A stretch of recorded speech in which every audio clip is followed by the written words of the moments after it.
Hey guys, how's it going? First things first, I really want to thank to all of you who took their time and played the game recently and posted either a YouTube video or actually live streamed it on Twitch. It was really cool, and we got a lot of feedback and a lot of conclusions and even bugs and crashes. We're going to be really working hard to get rid of all of these on time before the game is out on October 28th. Still, I think I just want to launch a game and jump into it and give you quick comments, couple of them, on things that I think raised a couple doubts and were not clear when either you guys were playing or some other guys were just watching it and commenting live. So the first thing that I wanted to talk about is the movement speed. We don't believe that this game is too slow or too fast for anybody because you can adjust quite easily the way that you move in Lords of the Fallen. The first thing is the actual movement speed depends on the weight of a character. If you go into character menu, you can see a weight on the bottom of the screen. Right now it's 2550 and it's yellow. And that means I'm the heaviest moveset. That's why my rolls are gonna be super slow. My jump is just gonna be short and without any roll afterwards because this is the slowest and the heaviest moveset.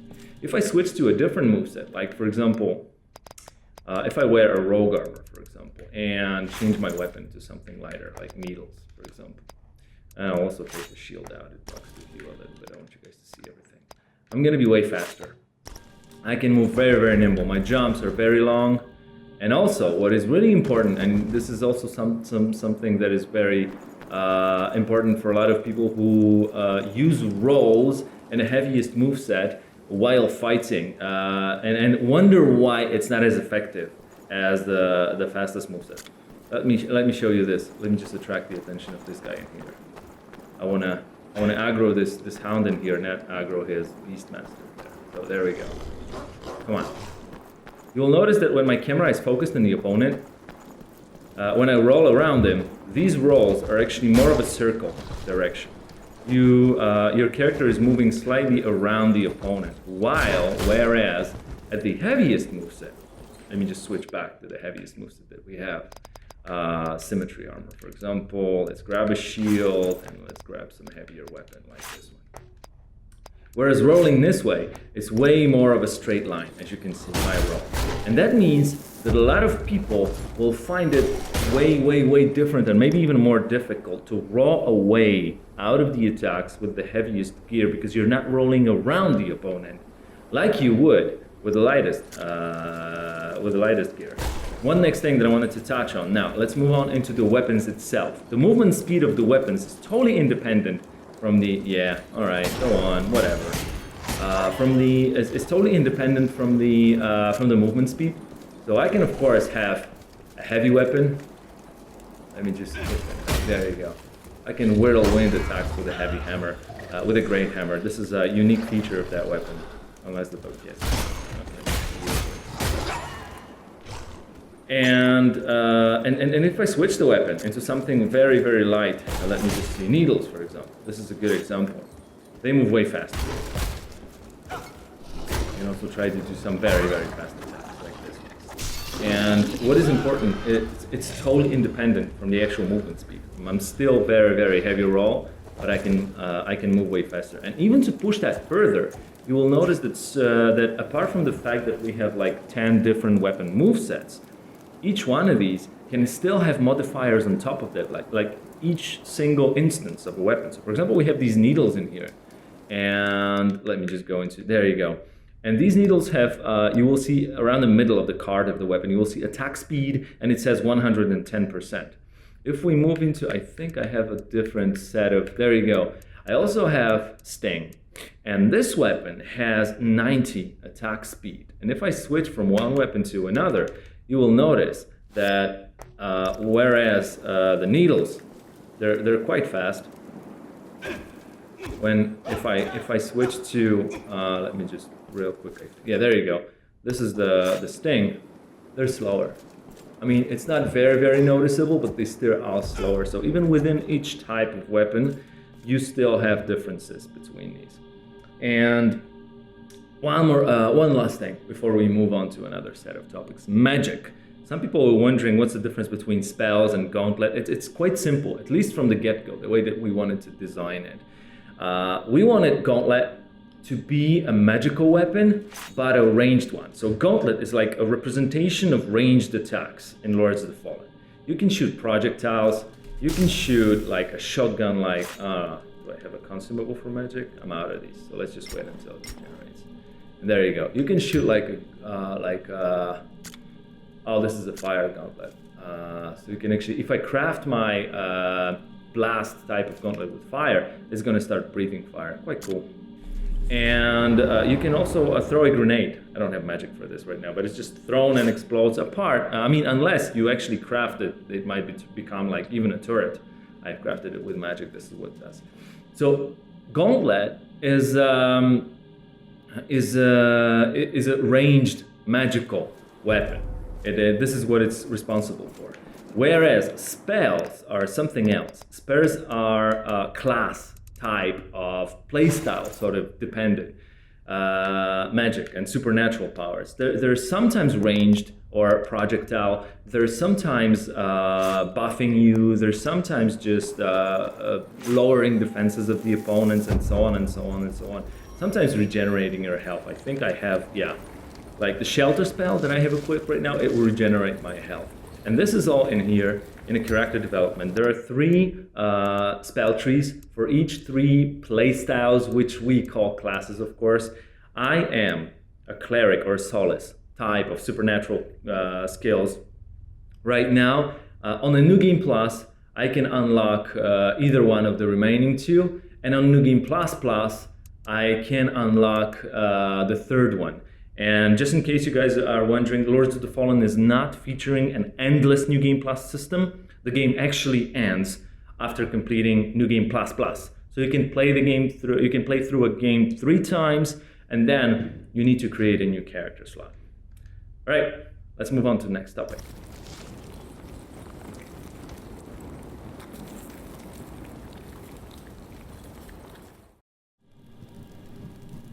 Okay, guys. Quick few words about the death system and about the difficulty in Lords of the Fallen. I decided to take off my shield and still wear a medium armor and be a fastest moveset. Staff is also a cool weapon. It can hit enemies twice in one swing, which is pretty cool. Now, I died a couple moments ago in here, and the ghost with my experience dropped in here.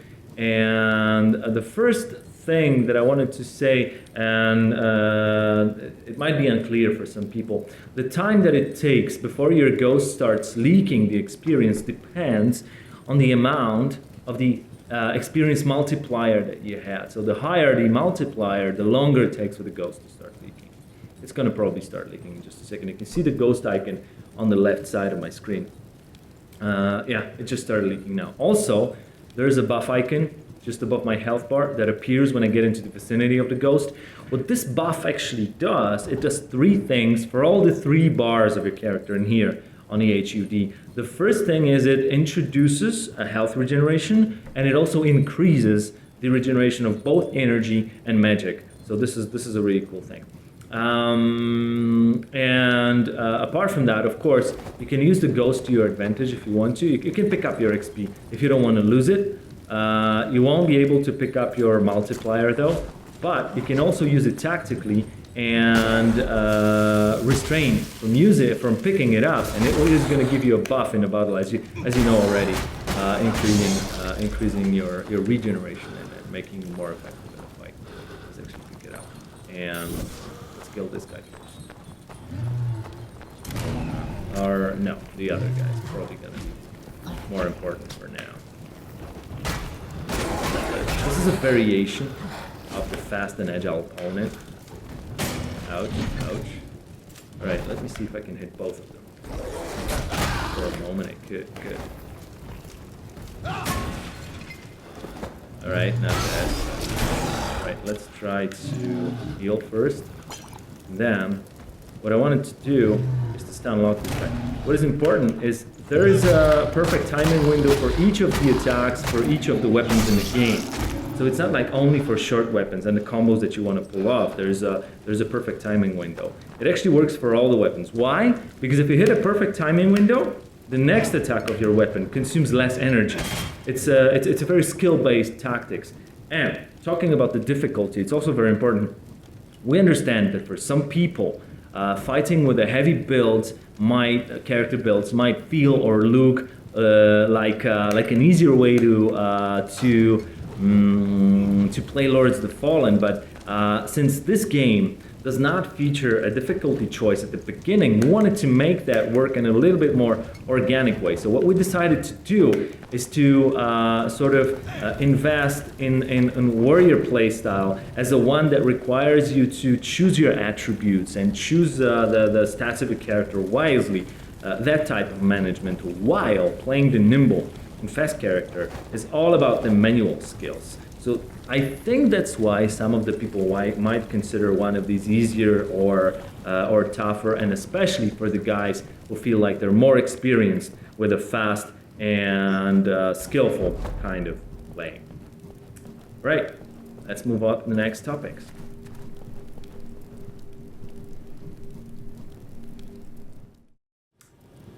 One last topic that I wanted to touch on is the story and things related to it. We're back at the monastery, by the way. And I wanted to tell you about the layers on which Lords of the Fallen is telling the story. The first thing is the most obvious one, the cutscenes, the dialogues, and all the choices that you make in there. This is the top level of the storyline. I'm quite OP right now because I just got back to the area that I was before, and so it turns out like this. And this is the first layer of the storyline, but for all these guys that want to dig deeper, there is also a layer of the lore that can be uncovered with the audio logs that you find throughout the game. They're in here actually. Each single audio note that you find in the game can be found in the menu. I think we have around 80 of these alone, and they give you quite a lot of background on the world itself. And they're grouped into set. Like for example, I found 2 audio notes that make up a set about the infested, these tutorial enemies that some of you have already seen. And one more interesting thing, there's an audio note about each one of these guys. And also, when you find a full set, there's an extra text on bottom that is being displayed, like infested or not, rogue or not yet. If you don't have a full set, like this is about the rogue. If you don't have a full set, there's no text. So there's also a collectible value for all these sets of cards for you. And this is a second layer. And the third one is even deeper. If you want to dig deep into things like item descriptions, you can also do that. It's also possible in Lords of the Fallen. You can also explore these. And if you, for example, fight an enemy that is immortal, just an example, and you find his sword, and you wonder whether there's actually any backstory behind him, and you read the description of his weapon, it turns out that there was something to it. So it's always also worth checking that out. One last thing that I wanted to touch on before we move on is the exploration and non-linearity. Let me try to backstab this guy first. Ouch. Alright, let me try again. Get within aggro and... Alright, we will try again. No worries. Actually, I'll just do this. Jumping attack, leaping attack is quite useful. This is the area, by the way, just after the commander boss. Some of you have seen this guy already. There's also a portal that opens up after you defeated commander. And I won't go in here right now, but it's a very interesting challenge. It's actually not the one that you go in and grab a free loot. It's slightly more complicated than that. One last thing, I want to talk about the exploration. Some of you already have noticed that there are a lot of shortcuts that you can open up, a lot of extra exploration areas. Like for example, this area down here, it's something that unlocks very, very late in the game. It's you fight commander in here. This is the square of the judges. There's the arena just downstairs. But there is also a locked part. Let me just quickly finish this guy first. There's also a locked part of that arena just down here. And there is just behind the chapel that you can see. And there is also this part, we call it the gardens. it does hold some treasures, as you can see, but it's a very, very sort of end game type of place that you open up very late in the game. So there's a lot of re-explorability and explorability as well. And it's always worth checking that out in Lords. And I think it depends on the type of the player that you are. For some people, it will take like 12, 13, 15 hours to finish the game if you're only in the main plot. But if you guys want to max out the game, I could easily see that taking even 50 hours, because once you actually just go through the storyline and finish that, you will only see like even way less than half of the game. So there is something very interesting. And with this, one last thing that I wanted to touch on is the settings. This game is not a PC port.